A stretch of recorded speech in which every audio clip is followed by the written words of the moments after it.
পথ চলা শুরু হলো বসুন্ধরা কিংস ফুটবল একাডেমির। শনিবার বিকেলে শুরু হয়েছে কার্যক্রম। বসুন্ধরা স্পোর্টস কমপ্লেক্সে ৩ বয়স শ্রেণীতে সপ্তাহে ৩ দিন করে হবে অনুশীলন। প্রাথমিকভাবে শতাধিক ক্ষুদে ফুটবলার নিয়ে পথ চলা শুরু হলো একাডেমির। শিগগিরই আবাসিক ব্যবস্থা চালু করার লক্ষ্য কর্তৃপক্ষের। চলমান অনাবাসিক একাডেমিতে ভর্তি ফি নেওয়া হচ্ছে ১০,০০০ টাকা, প্রতি মাসে বেতন ৬,০০০।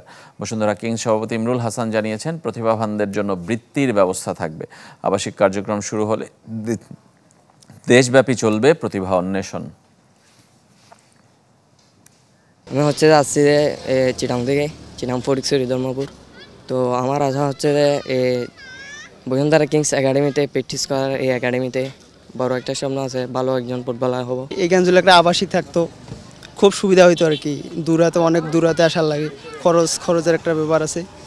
আর এখানে তো আসার একটাই উদ্দেশ্য, ভালো প্লেয়ার হওয়া, ভালো মানের প্লেয়ার হওয়া, জাতীয় টিমকে এভোক দেওয়া। আমার মনে হলো যে এই পরিবেশটা ভালো, সুন্দর একটা সময় ওর কাটবে, ওর ফুটবল জানবে, পরবর্তীতে ইনশাল্লাহ আরও অন্যান্য স্পোর্টসগুলো জানবে। আমার হাজব্যান্ডও কিংসের প্লেয়ার ছিল, দীর্ঘ 6 বছর কিংস হয়ে খেলছে, আপনার বসুন্ধরা কিংসের হয়ে।